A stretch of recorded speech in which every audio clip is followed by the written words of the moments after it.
मुझे आदेश देने वाले मनुष्य तुम कौन हो? मैं बलराम हूं, बलराम। कौन बलराम? इस त्रिलोक में केवल एक ही राम है, मेरे प्रभु श्री राम।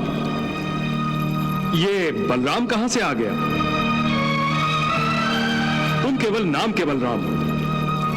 देखो कितना ताव खा रहे हो। बलवान पुरुष न इतना ताव खाता है न इतना क्रोध करता है। ये सब तो बलहीन होने के चिन्ह हैं। बलहीन? यदि मैंने अपने बल का प्रयोग तुम पर किया तो तुम्हारे लिए बिल्कुल अच्छा नहीं होगा, वृद्ध वानर। अच्छा, मुझे क्रोध मत दिलाओ, मुझे क्रोध मत दिलाओ। यदि मैंने अपनी मुष्टि का एक ही प्रहार तुम पर किया तो सीधा धरती में धंसकर पाताल में पहुंच जाओगे। आप तो मोह माया के प्रभाव से मुक्त हैं, फिर भी आज आपके मुखमंडल पर भावनाओं का जाल सा दिखाई दे रहा है। आप कुछ व्याकुल दिखाई दे रहे हैं प्रभु। देवी, इस समय मेरा चेहरा वो दर्पण बन गया है जो हनुमान की व्याकुलता को दर्शा रहा है। मेरे मुखमंडल पर हनुमान की भावनाओं की छाया दिखाई दे रही है। वो मेरे दर्शन के लिए बेचैन हो रहा है। इसलिए आपने उन्हें वाटिका में प्रतीक्षा करने के लिए कहा था। इसमें अवश्य ही कोई रहस्य छुपा होगा।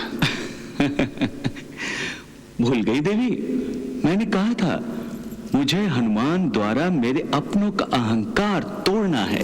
अच्छा, अब समझी। लगता है कि अब दाऊ भैया की बारी है, वरना आप हनुमान को यहाँ क्यों बुलाते? एक ही मुक्के से द्विविध वानर को मारकर दाऊ भैया समझ रहे हैं। उनका हाथ जैसे कोई महाभयंकर महाविनाशक दिव्य अस्त्र बन गया है।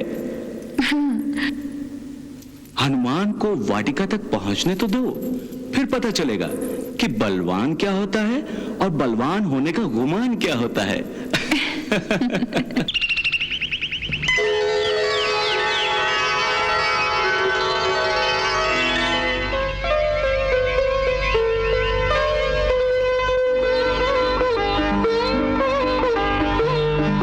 प्रभु, आपकी आज्ञा के अनुसार मैं इस वाटिका में तो आ गया, परंतु भूख बहुत लगी है। आपकी आज्ञा हो तो कुछ फल फूल खा लूं। जय श्री राम।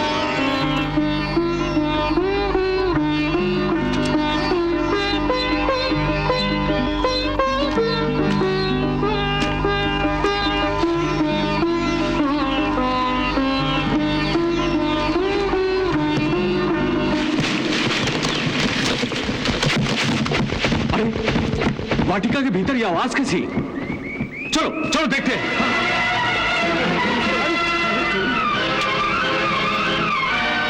अरे ये वानर यहाँ कैसे घुसा? ये द्वारिका की राजवाटिका है। चलो जाओ यहां से। अरे भाई, मैं कुछ फल खाने आया हूं, कुछ देर विश्राम करूंगा। मुझे जाने के लिए विवश न करो। सैनिकों, इसे उठाकर बाहर फेंक दो।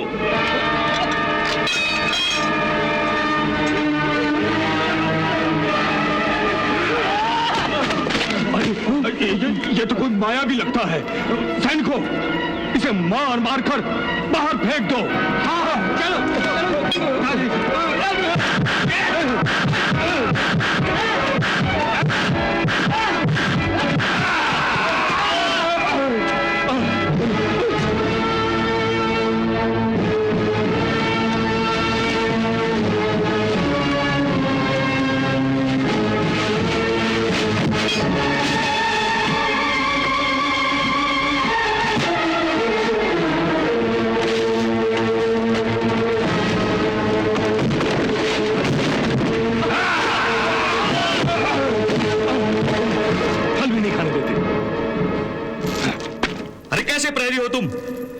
वानर को नहीं रोक सकते? एक वानर को?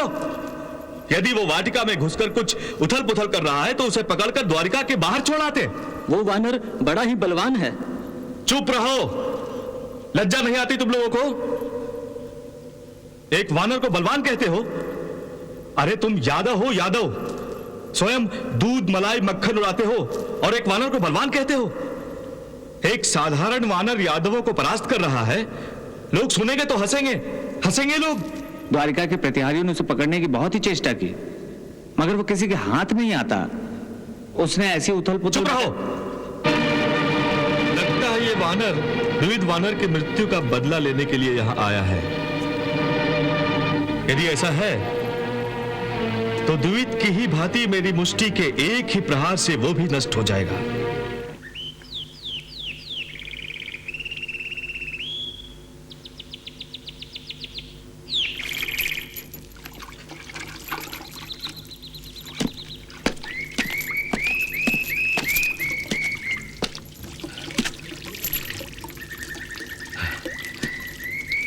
लगता है वो वानर भाग गया। अच्छा हुआ, वरना मेरे हाथों जरूर मारा जाता।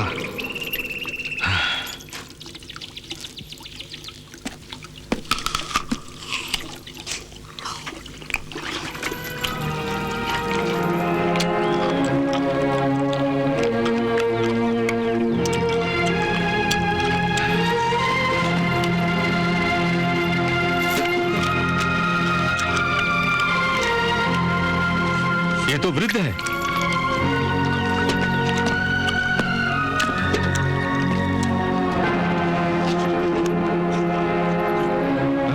ये खा ही रहा है। वानर,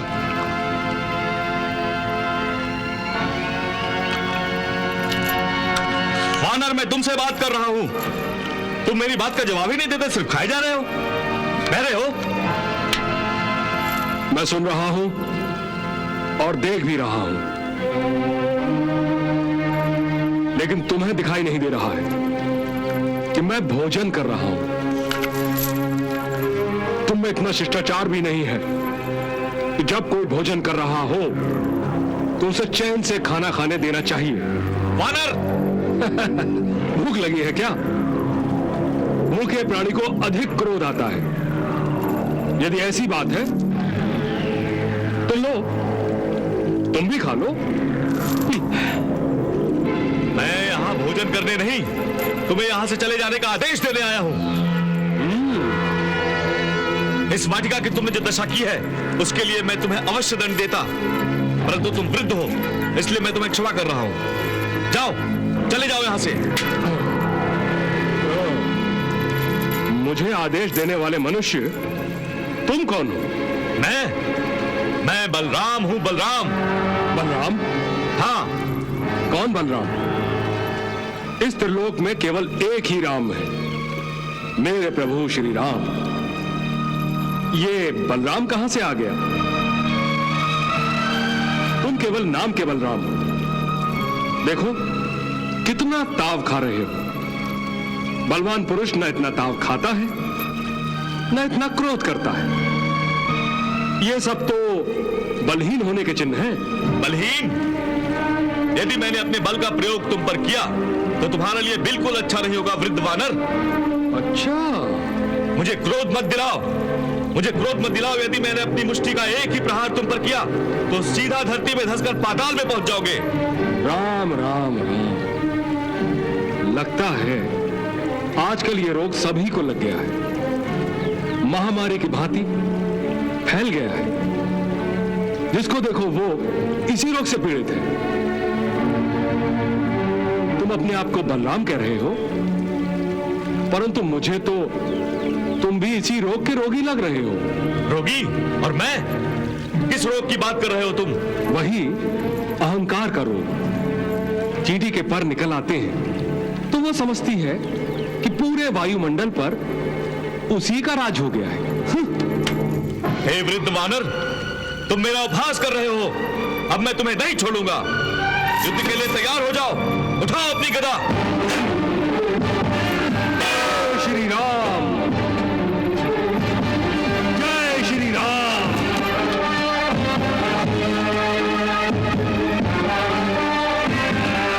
जय श्री राम।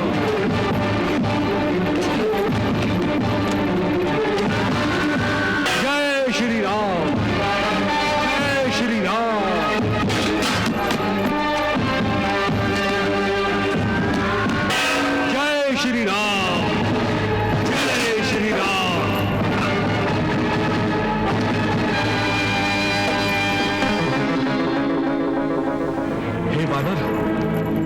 द्विविद जैसा महाकाय वानर मेरे मुष्टि के एक ही प्रहार से सीधा परलोक सिधार गया था। और तुम मेरे हर प्रहार को रोक भी रहे हो और सह भी रहे हो। तुम कोई साधारण वानर नहीं हो सकते। बताओ कौन हो तुम और इस वाटिका में किस लिए आए हो? अवश्य ही यहां आने का तुम्हारा कोई विशेष उद्देश्य होगा। बताओ। हे बलराम, आप जैसा समझ रहे हैं मेरा ऐसा कोई उद्देश्य नहीं है। मैं तो केवल अपने प्रभु का एक तुच्छ सा भक्त हूं और अपने स्वामी की आज्ञा से यहां आया हूं। भक्त और स्वामी की आज्ञा से यहां आए हो? हाँ। कौन है तुम्हारा स्वामी? देखो, तुम्हारी ये रहस्यमयी बातें मेरे लिए केवल शब्दों के चक्रव्यूह समान है। स्पष्ट रूप से अपना परिचय दो। मुझे क्रोध मत दिलाओ, वरना मैं अपने दिव्य शक्तियों का प्रयोग करूंगा। मैं अपना हल निकालूंगा और तुम नष्ट हो जाओगे। नहीं नहीं, लगता है तुम यूं नहीं मानोगे। मुझे अपना हल निकालना ही होगा। बचाइए प्रभु, बचाइए, जल्दी कीजिए। मैं तो आपकी आज्ञा से ये लीला कर रहा था। शेषनाग जी को क्रोध आ रहा है। इनके क्रोध और शक्ति के आगे मेरी क्या हस्ती है? ये तो तीनों लोक नष्ट कर सकते हैं। कृपया मेरी रक्षा कीजिए प्रभु, रक्षा कीजिए। रुक जाओ दाऊ भैया। कन्हैया, तुम अचानक ही यहां? हाँ दाऊ भैया। तुमने मुझे क्यों रोका कन्हैया? मैं इस वानर को दंड देने जा रहा था। ये कोई साधारण वानर नहीं कन्हैया, ये बहुत बड़ा मायावी है। मुझे तो लगता है ये जरूर कोई असुर है। वाह दाऊ भैया, खूब पहचाना आपने। ये आपको वानर दिखाई देता है? वानर? अरे कन्हैया, मैंने अपनी सारी शक्ति लगा दी थी, परंतु इसे कुछ नहीं हुआ। यदि ये कोई साधारण जीव होता तो मेरे प्रहार से सीधे पाताल में धंस जाता। अब मैं अपने हल का आवाहन करने जा रहा था कन्हैया। दाऊ भैया, जिसे आप मायावी असुर समझ रहे हैं वो कोई और नहीं, पवन पुत्र हनुमान है। क्या? पवन पुत्र हनुमान? प्रणाम बलराम जी। सच कन्हैया, ये पवन पुत्र हनुमान है? हाँ दाऊ भैया।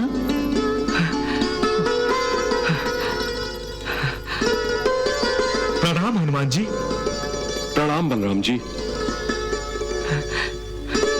तभी तो मैं सोच रहा था, मेरे प्रहार को सहने और रोकने वाला कोई साधारण कपि नहीं हो सकता। अवश्य ही कोई महान व्यक्ति होगा। बलराम जी, ये कहकर क्यों मुझे लज्जित कर रहे हैं? अरे आप तो शेषनाग का अवतार हैं, जिस पर तीनों लोक टिके हैं। यदि आप जरा जोर से भी सांस लें तो तीनों लोक डोल जाते हैं। आपकी शक्ति के आगे मैं तो कुछ भी नहीं हूं। आपका एक वार सहन करने की भी शक्ति नहीं है मुझ में। वो तो मैं श्री राम का नाम ले लेकर प्रहार को रोक रहा था। ये मेरे प्रभु श्री राम की ही शक्ति थी जो आपके हर प्रहार से मेरी रक्षा कर रही थी। परंतु आप मुझसे उलझ क्यों रहे थे? मैंने तो आपका कुछ नहीं बिगाड़ा। मैं तो सेवक धर्म निभा रहा था। जैसा स्वामी ने कहा वैसा ही मैंने किया। ओ, तो कन्हैया, ये सब तुम्हारी आज्ञा से हो रहा था? परंतु क्यों? दाऊ भैया, जब आप पौंड्रक से अकेले युद्ध करने जा रहे थे तभी से मैं आपके व्यवहार के प्रति चिंतित था।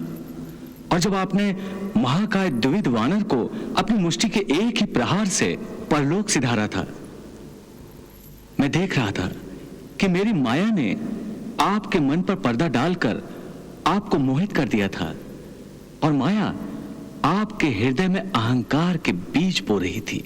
दाऊ भैया, आप हमारे भ्राताश्री हैं, इसलिए मैं माया के इस जाल से आपको निकालना चाहता था।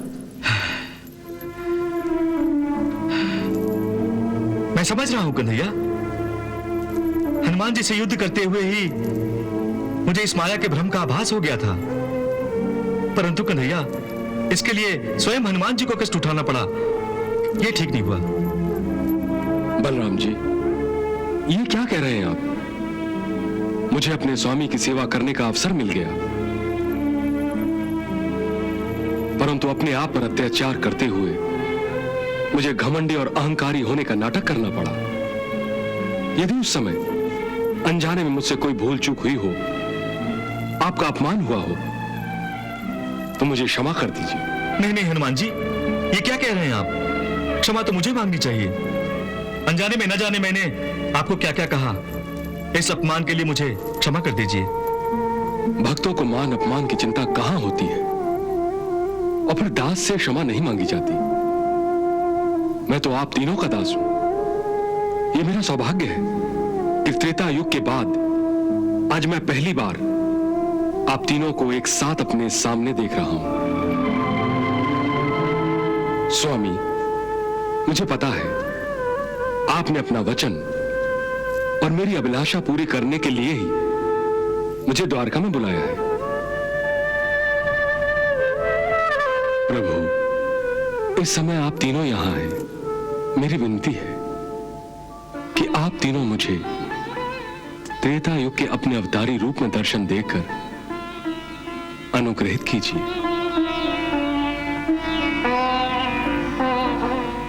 अपने स्वामी श्री राम, अपनी माता सीता और लक्ष्मण तीनों के एक साथ फिर से दर्शन कर लूंगा तो मेरा जीवन सफल हो जाएगा। मैं धन्य हो जाऊंगा प्रभु, धन्य हो जाऊंगा। प्रभु, मुझे उसी रूप में दर्शन दीजिए। आज मुझे निराश मत कीजिए। बहुत प्रतीक्षा करवाई है आपने। दर्शन दीजिए प्रभु, दर्शन दीजिए।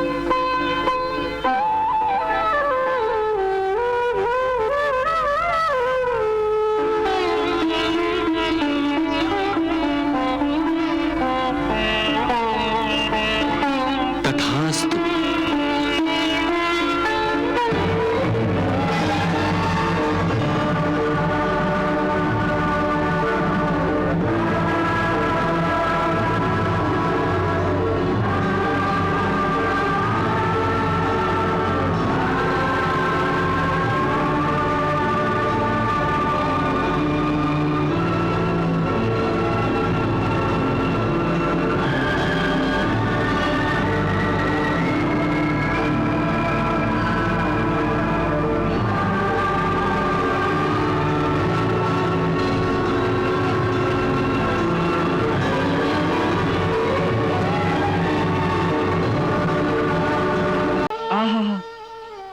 कैसा भव्य धनुष है। क्या कल इसी का यज्ञ होगा? हाँ, ये भगवान शिव का ही धनुष है। इसी के निमित्त कल माहेश्वर यज्ञ का आयोजन किया गया है। तनिक इसे छूकर देख लें।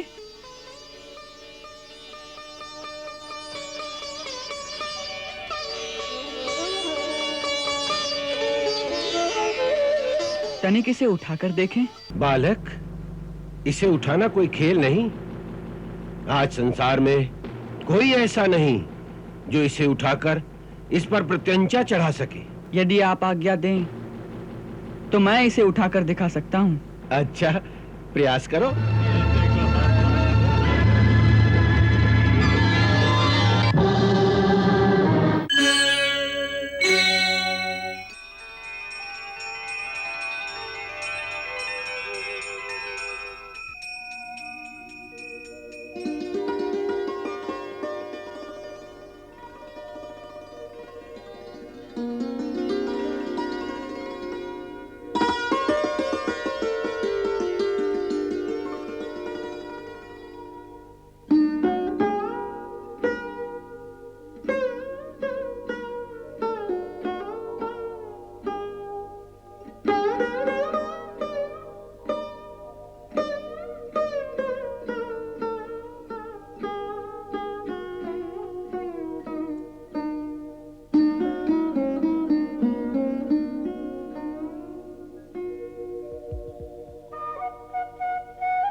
तुम लोग यहाँ क्या कर रहे हो? हम लोग भगवान शिव के दर्शन कर रहे हैं। चलो चलो, बाहर से दर्शन करो, अंदर आने की अनुमति नहीं है। अब अंदर आ ही गए हैं तो भगवान के चरण तो छू लेने दीजिए।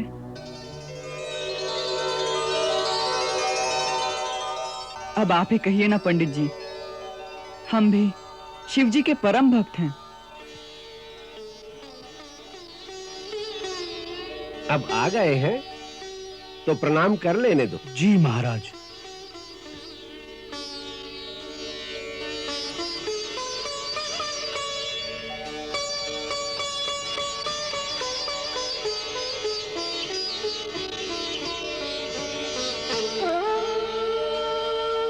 आहा, कैसा भव्य धनुष है। क्या कल इसी का यज्ञ होगा? हाँ, ये भगवान शिव का ही धनुष है। इसी के निमित्त कल माहेश्वर यज्ञ का आयोजन किया गया है। तनिक इसे छूकर देख लें।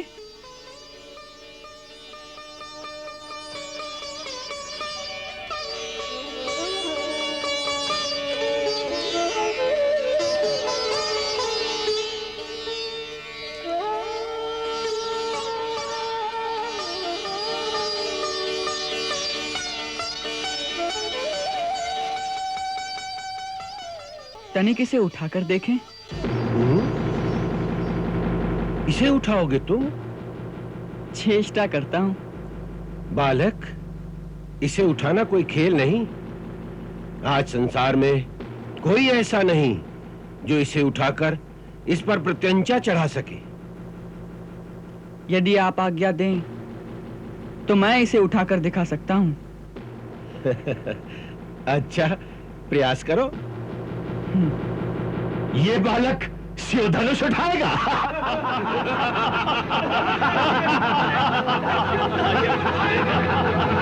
ये क्या उठाएगा? उठाओ उठाओ।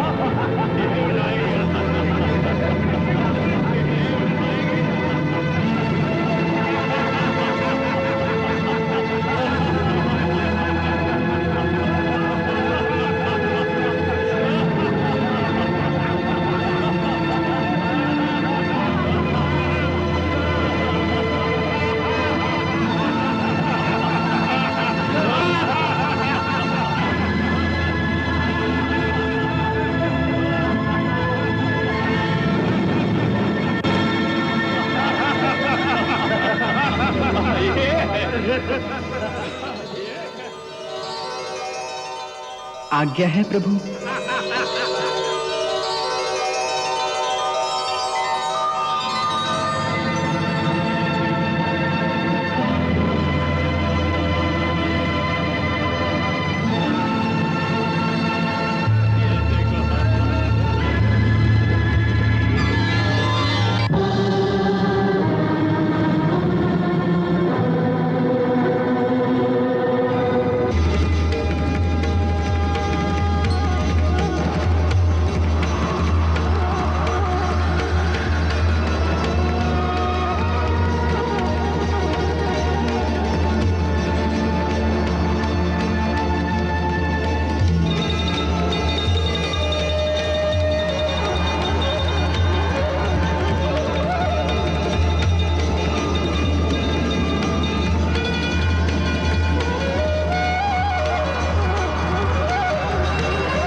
सचमुच यही तारणहार है।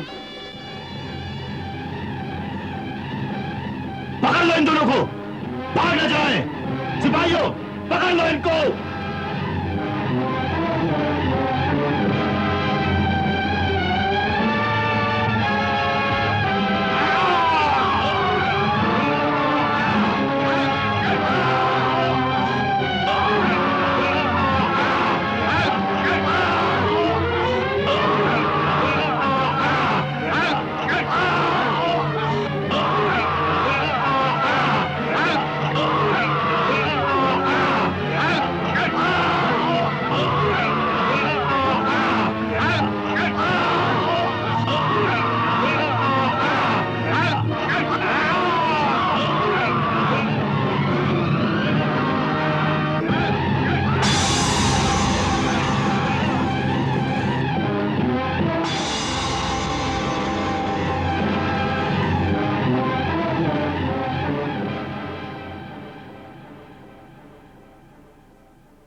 तुम्हारे होते हुए उस दिव्य धनुष को छूने की उसकी हिम्मत कैसे हुई? हाँ? हम तो यही समझते थे कि वो भगवान शिव की मूर्ति पर फूल चढ़ाने आए हैं।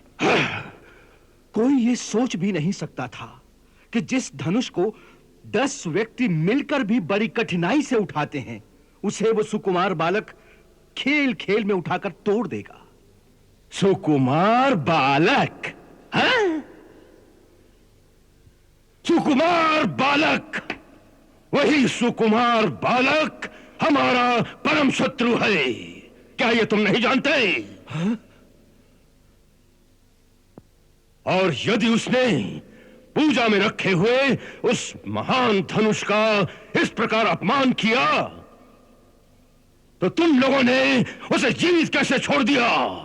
उसका सिर काटकर हमारे पास क्यों नहीं लाए? महाराज, हमने पूरी शक्ति से उस पर आक्रमण किया, परंतु मेरे सारे सैनिक उसके हाथों मारे गए।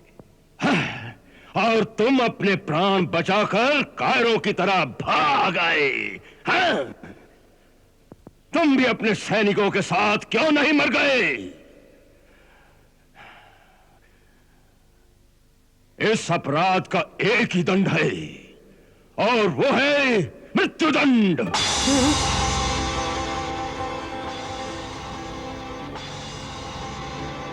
सेनापति, ले जाओ इस कायर को और कारागार में बंद कर दो।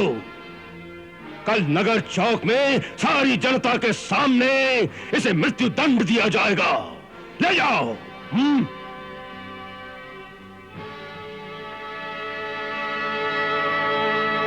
क्षमा करें महाराज, मैं आपके निर्णय से सहमत हूं, परंतु मेरे विचार में आज की परिस्थिति में अपने ही सैनिकों को इस प्रकार मृत्युदंड देना बुद्धिमानी नहीं है। तो क्या करें? उन्हें पारितोषिक दें? नहीं महाराज, हालात को समझने की चेष्टा करें। शिव धनुष टूटने की घटना के बाद से जनता के मन में कृष्ण का प्रभाव और भी बढ़ गया होगा।